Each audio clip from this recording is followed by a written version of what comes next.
Okay. So before going to my topic, there is one small pep-up activity. Please complete the pep-up activity.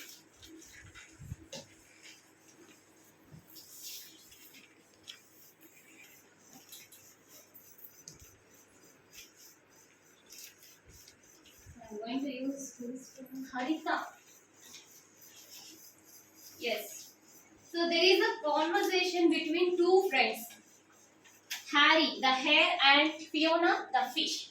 So let us see the conversation between them. So here I will be the hare and madam will perform as fish. Hi Fiona, how are you? Hi, I'm fine. How about you? Yeah, I'm fine. How is the life on Earth? Yeah, it's great. What about you? Where are you living? I'm living in water. That's great. So how do you move in water? I will use my gills to breathe and I'll use my fins to swim. Yeah, that's great. What about you? So I use lungs to breathe on land. So can you please tell me? So living things which live underwater do the same thing? No, we have specialized organs for breathing. We have gills. Okay, thank you. So what do you understand in this conversation? Can this hair live in water? No. No. Can this fish live on land? No. How is it possible? Why can't it live on land? Why can't it live in water? Can anyone please? It doesn't have lungs and it doesn't have any ribs. Very good. Because so hare has lungs to breathe on land, fish has gills to breathe in water. They have different features which help them to live in their surroundings, live in their habitat, right? So the special characteristics or special features of a living thing which help them to survive in their living condition, also known as adaptations. So today I am going to explain about adaptations. So adaptations of a living thing.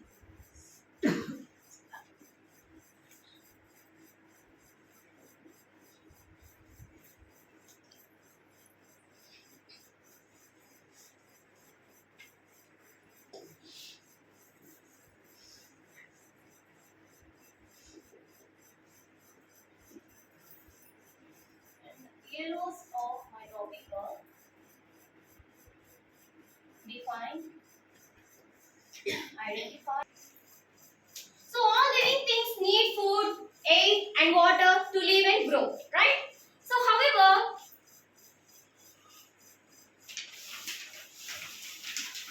on parts of the planet are not the same. So if you see, some places are very hot while some places are very cold. Some places have much water while some places have very less water. So if you observe here, you can see desert, polar regions and forests and water.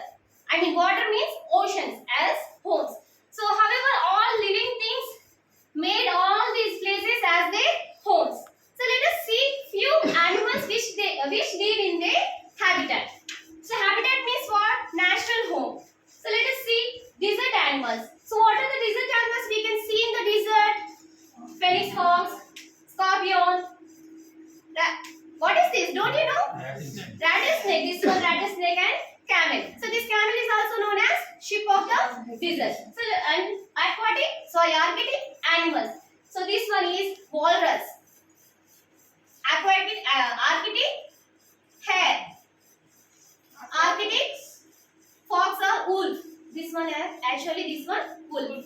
And this one willow bird. And this one polar bear. And let us see few animals which live in rainforest. So jaguar, sloth, gorilla, toucan, orangutan, primate, tapir. So actually these few animals are different in pronouns. And this one is capybara. So these are all animals are live in rainforest. Let us see few animals which live in water. So those are also known as aquatic animals. Squid, seal, octopus, stone turtle, cuttlefish, starfish, clownfish, snail, jellyfish, angelfish. So these are all live in water. Okay. So now we are going to discuss, in this class we are going to discuss few living things which live in desert.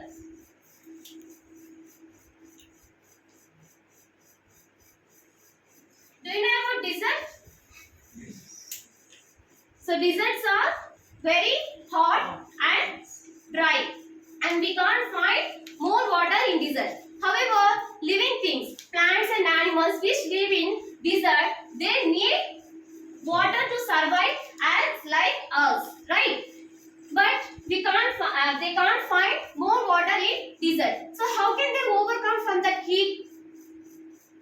Because with the help of their adaptations, with the help of their special characteristics, they can survive their lives in desert. So let us see few adaptations of the few animals.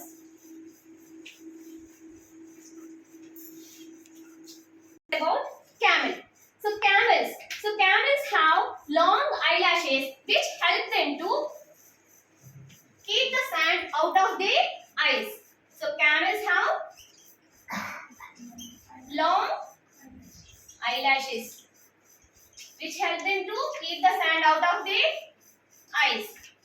So if you observe the camel, they have long legs and wide feet which help them to walk on the sand without sinking it. So they do have wide feet which help them to walk on the sand without sinking it. And also they have big nostrils which help them to not to inhale the sand when the sand blown on their faces. And if you observe the camel, you can see a raised bump on their back. Actually, those are not bumps. Those are also known as hump. So these humps help the camel to store the fat. So when they are unable to find food in the desert, they use the fat for energy. So these are all adaptations of camel. So let us see next living thing, that is cactus. So cactus. So we can't see more plants in desert because plants need more water to live and grow. So we can see only few plants. So one of the plants we can see in the desert is cactus. So cactus have waxy stem which help them to store water in their bodies. So they have waxy stem, and they also have long roots which help them to search water in the ground. And if you observe, can you find the leaves? No. So those leaves are very small. We can't find it. Those leaves are reduced to spines. Why the leaves are reduced to spines? How this helpful to the cactus?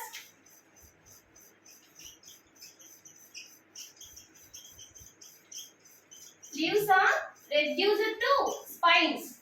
So how it is helpful? So this adaptation helps the cactus not to lose water during the process of transpiration. Not to lose water during the process of transpiration. And they also have hollow root system. They also have hollow root system which help them to absorb the water quickly when rain falls before it evaporates. And next, 10 minutes.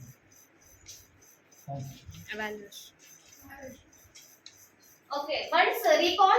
So today we discussed about adaptations of a living thing. So few adaptations of desert animals are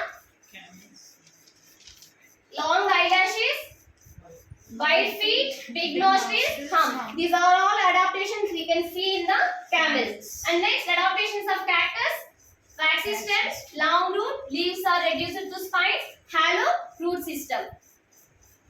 And your home fun is prepare any face mask of your choice of animal and explain about the adaptations of that animal. Thank you. Right.